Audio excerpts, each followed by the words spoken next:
Un saludo, amigas y amigos, hermanas y hermanos. Nos volvemos a encontrar en torno a la reflexión dominical. En esta oportunidad, la reflexión dominical del tercer domingo del tiempo de Adviento. Si bien ya estuvimos tratando de reflexionar un poco la liturgia de la palabra del primer domingo, en donde se nos mostraba el primer camino de preparación, que era el estar en vela. En el segundo, meditábamos un segundo camino de preparación para la Navidad, que era el proceso de conversión que cada uno debemos de tener, es decir, la conversión. Pues ahora se nos muestra un tercer camino para prepararnos de modo cristiano y de modo auténtico para la Navidad, y este es el camino de la alegría. Hoy por eso se le denomina en la liturgia de la Iglesia este tercer domingo de Adviento el Domingo de la Alegría, porque estamos alegres en el Señor que ya viene, que vino, pero que también ya viene de nuevo a nuestras almas. La celebración entonces de la Navidad no solamente debe ser reducida a un mero rito o a un recuerdo, a una mera conmemoración, sino a una verdadera actualización para nuestras almas, porque Cristo quiere venir nuevamente a nosotros. Vamos a intentar reflexionar algunas ideas en torno a la liturgia de la palabra de este tercer domingo del tiempo de Adviento. Pero antes de ello, les invito a que nos pongamos en las manos del Señor para que Él sea el que nos ilumine. En el nombre del Padre, del Hijo y del Espíritu Santo. Amén. Te damos gracias, Dios Todopoderoso, por todos tus beneficios. Te pedimos nos envíes la sabiduría que te asistió cuando hacías todo cuanto existe, para que lleguemos a saber lo que te es grato, lo que es tu santísima voluntad. María, trono de la sabiduría, ruega por nosotros. En el nombre del Padre, y del Hijo, y del Espíritu Santo. Amén. Estimados hermanos y hermanas, iniciamos teniendo presente la primera lectura de este tercer domingo de Adviento del ciclo B, y está tomada del profeta Isaías en el capítulo 61, versículos del 1 al 2 y también del 10 al 11. Es aquella lectura en donde vemos que el profeta tiene conciencia de que el Espíritu de Dios está sobre él. Y al mismo tiempo es una lectura que va a citar Jesucristo en Lucas capítulo 4, cuando va a iniciar su misión y su identidad como Mesías. Esta lectura significa y da luz también y sentido a la misión de Jesús. El profeta Isaías dice en Isaías 61:1, el Espíritu del Señor está sobre mí, porque me ha ungido para anunciar la buena nueva a los pobres, a los que sufren, para vendar los corazones desgarrados, para proclamar la amnistía a los cautivos y a los prisioneros la libertad, para proclamar el año de gracia del Señor. Esta lectura es la que leyó Jesús en la sinagoga. Bueno, pues con esta inauguramos este tercer domingo de Adviento. Esta lectura también nos ayuda a tener presente cómo estamos nosotros en nuestro interior de cara a la próxima celebración de la Navidad. ¿Realmente el Espíritu de Dios está sobre nosotros? ¿O realmente lo que está sobre nosotros son otras realidades, otras cosas que nos impiden disfrutar y celebrar y vivir auténticamente estos grandes días de la Navidad? Debemos examinar, porque probablemente si el Espíritu de Dios no está sobre nosotros, la Navidad no va a ser fuente de alegría, sino todo lo contrario, fuente de melancolía, de tristeza y de frustración.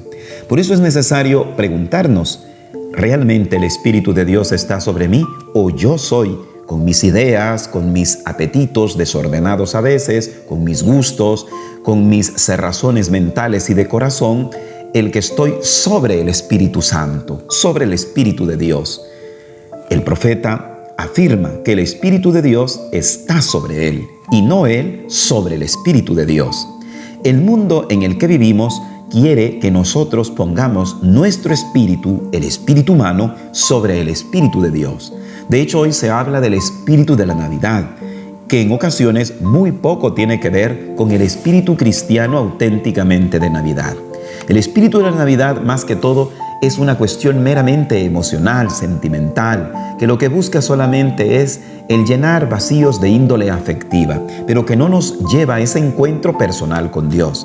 De hecho, estoy viendo algunos videos, algunos mensajes que se están dando en las redes sociales, sobre todo en países que están descristianizándose, como por ejemplo países europeos, en donde muchos dicen, no digas en estas fiestas feliz Navidad, sino di felices fiestas, porque puedes herir la sensibilidad de los demás.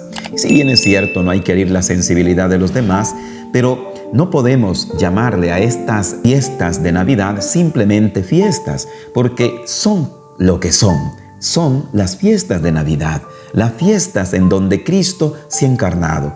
Ellas son las que dan sentido a estas festividades que nosotros tenemos. Pero se nos quiere meter en la cabeza eso, de que solamente nos llevemos bien en familia, que pasemos un rato muy agradable entre nosotros, que comamos algo rico, etc. Pero no que nos encontremos con el misterio más profundo que ahora celebramos, que es el misterio de la encarnación, de ese Cristo que viene a nosotros, que se hace cercano, que se hace niño, porque quiere salvarnos. Pero esto es lo que la mentalidad del mundo y de las sociedades actuales quieren desterrarnos de nuestro corazón y de nuestra mente. Y a veces, como cristianos, a veces de buena voluntad, en ocasiones caemos en esta trampa. El Espíritu del Señor está sobre mí. No ese espíritu del mundo, no ese espíritu navideño un poco difuso que se nos quiere adentrar en nuestras sociedades. Por eso es importante iniciar con esa frase del profeta Isaías, porque de lo contrario perdemos el sentido más profundo de la Navidad y con él también el sentido de alegría más profundo que brota de estas grandes celebraciones. La gran pregunta entonces será si el Espíritu de Dios está sobre nosotros. Pero otra importante pregunta que sobresale de esta primera lectura de Isaías capítulo 61 es: ¿hasta qué punto busco que ese Espíritu de Dios, si no lo está, esté sobre mí? En la medida que yo lo voy buscando, en la medida que lo voy obedeciendo, en la medida que me va inspirando mi vida, en la medida que sea ese Espíritu de Dios el que va motivando mi diario vivir. En esa medida yo también puedo alcanzar las cuotas de alegría que Dios me quiere dar y también de celebrar este tiempo maravilloso de Navidad, tiempo de gracia, como Dios quiere que lo celebre. En este sentido, entonces, este capítulo de 61 de Isaías nos quiere hacer una invitación a sobre qué espíritu es el que está sobre nosotros, porque dependiendo de eso, pues vamos a estar alegres o no. Si el espíritu que está sobre nosotros es el espíritu del mundo, el espíritu de los recuerdos, el espíritu de la melancolía, el espíritu de la tristeza, pues lógico, la alegría se nos va y la Navidad, en lugar de ser una ocasión para alegrarnos en el Cristo que viene, va a ser una ocasión para frustrarnos del pasado que ya no tenemos, de los afectos que no hemos llenado, etcétera, etcétera. Por eso, la segunda parte de la primera lectura del profeta Isaías en el capítulo 61, versículos del 10 en adelante, nos habla del tremendo gozo que experimenta el profeta por tener al Espíritu de Dios sobre él. Desbordo de gozo, dice la profecía de Isaías en esta oportunidad, en el Señor, y me alegro con mi Dios, porque me ha vestido un traje de gala y me ha envuelto en un manto de triunfo. ¿Por qué? Porque Dios viene a nosotros. Esta lectura tiene que ver con el Salmo que vamos a escuchar en esta oportunidad. El Salmo es entresacado del capítulo número 1 de San Lucas. No todos los salmos son entresacados del libro de los Salmos. En esta oportunidad es entresacado del cántico de Lucas capítulo número 1, el cántico del Magnificat de nuestra Santísima Madre, que es muy similar a las palabras que encontramos en Isaías capítulo número 61, cuando la Santísima Virgen también dice: proclama mi alma la grandeza del Señor, se alegra mi espíritu en Dios mi Salvador. Isaías dice que desborda de gozo con el Señor. La Santísima Virgen María nos dice que se alegra su espíritu en Dios, su Salvador. La alegría entonces más profunda que nos trae la Navidad es porque radica en Dios, se fundamenta en Dios, nace de Dios, brota de Dios. De lo contrario, las alegrías que nos presenta el mundo son alegrías efímeras. Y aquí quisiera hacer una breve distinción. En este domingo de la alegría, tenemos que estar alertas para saber distinguir entre las dos alegrías. La alegría del ingenuo o la alegría que nos propone el mundo en medio de una ingenuidad, y también la alegría de la esperanza. Podríamos decir la alegría ingenua y la alegría esperanzadora. La alegría que brota de la esperanza y la alegría que brota del mundo. La alegría del ingenuo se alegra por cosas vanas, por cosas que no son consistentes. En cambio, la alegría que brota de la esperanza en el Señor es una alegría profunda, porque es una alegría que se detiene en realidades profundas. Y esto, podríamos decir, nos lleva a una segunda distinción entre una alegría ingenua y una alegría que brota de la esperanza. Una alegría ingenua también se alegra de las cosas, por ello, pasajeras, porque las cosas vanas tienden a ser pasajeras. En cambio, la alegría que brota de la esperanza cristiana es una alegría eterna, que se basa en las cosas eternas, que no se alegra solamente en las cosas pasajeras, sino que principalmente se alegra en las realidades eternas. La alegría que brota de nuestra ingenuidad humana en ocasiones es una alegría superficial, que se conforma no con lo más fundamental, podríamos decir, a diferencia de la alegría que brota de la esperanza cristiana, que se detiene en las realidades que fundamentan nuestra vida, que dan sentido a todo lo que vivimos, padecemos y también somos. Por último, la alegría que brota de la ingenuidad humana, esa alegría mundanal, pues, es una alegría que se alegra primero, sobre todo, en lo que se puede obtener de las criaturas. Pero las criaturas son limitadas y en ocasiones también imperfectas. Y por lo tanto, esa alegría será también imperfecta y limitada. En cambio, la alegría que brota del Señor, la alegría basada en la esperanza en Cristo, en Dios, es una alegría que se alegra primero en Dios, que es perfecto, que es estable, que es eterno, podríamos decir, y en todos sus atributos y bondades que de Él se desprende.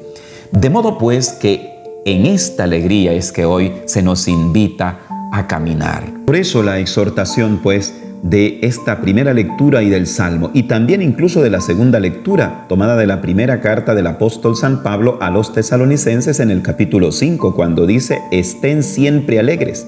Pero ¿cómo alguien puede estar siempre alegre? Según este texto de primera de Tesalonicenses 5:16, sí se puede mantener por un periodo permanente la alegría. Pero ¿de qué alegría nos habla? Si la alegría emocional, lo típico es que pasa.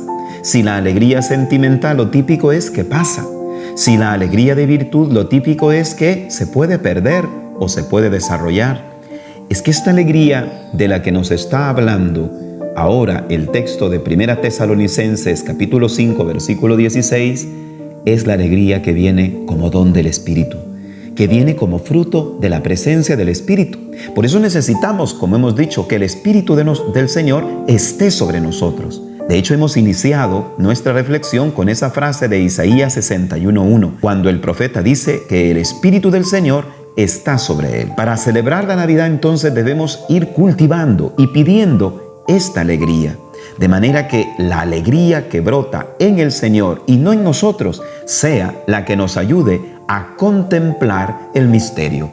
De lo contrario, nos inundará nuestra mente, nuestros pensamientos, pues nuestro corazón, es decir, nuestros afectos espirituales más profundos, va a inundar esa alegría efímera o esos sentimientos que nos van a alejar de la verdadera conexión con estos días tan santos de la Navidad. Para alcanzar pues esta alegría es necesario, como nos dice el texto del Evangelio de hoy, tomado del capítulo número 1 de San Juan, en donde se muestra a Juan el Bautista como aquel que sabe quién es Jesús, que sabe quién es Él, que sabe quién no es Él.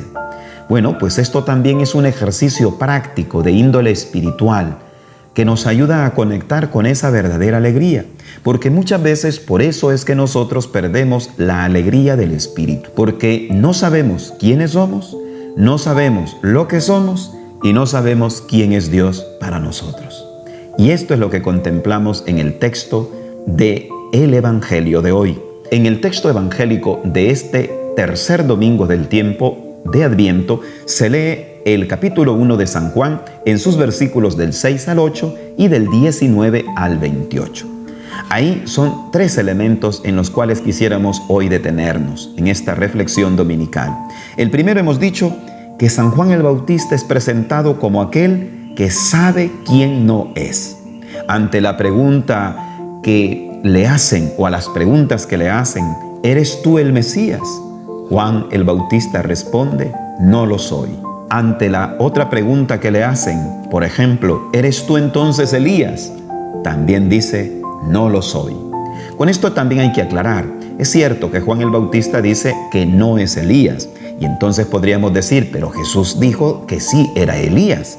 ¿Cómo quedamos? ¿Es o no es? Bueno, no es en el sentido de que Elías no se ha encarnado de modo personal, en el sentido de que se ha encarnado en otra persona. No, porque eso sería hasta un poco absurdo. No ha tomado el cuerpo de Juan el Bautista y es Elías ahí mismo que está hablando ahora. No, pero sí el espíritu de Elías sí que lo tiene Juan el Bautista. Y por eso Jesús dice que Elías ya vino.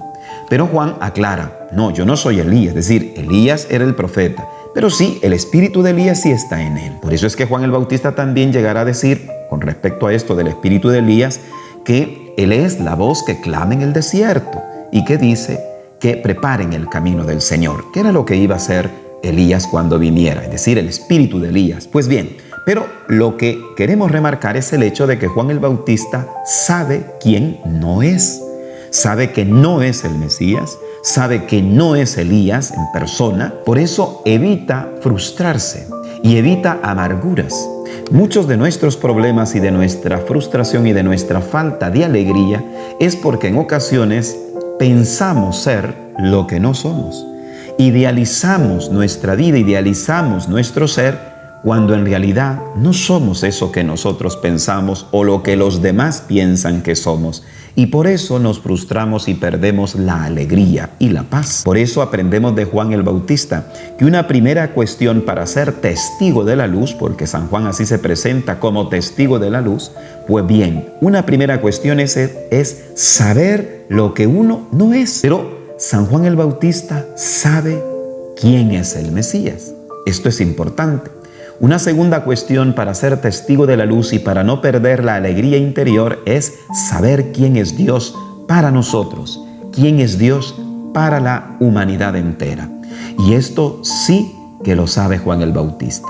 Él lo dice con estas palabras: es aquel a quien yo no soy digno ni siquiera de desatarle las correas de sus sandalias, dice ahora en el texto del Evangelio de este tercer domingo de Adviento. San Juan Bautista sabe quién es Jesús, sabe que es superior a él, superior a todos, superior a cualquier ser humano, porque es Dios, porque es el fundamento de todo ser humano, de la vida de todo ser humano y el sentido último de la vida de todo creyente y de todo ser humano. En este sentido, pues, San Juan el Bautista sabe quién es Dios. Este es otro gran problema de la sociedad en la que vivimos hoy.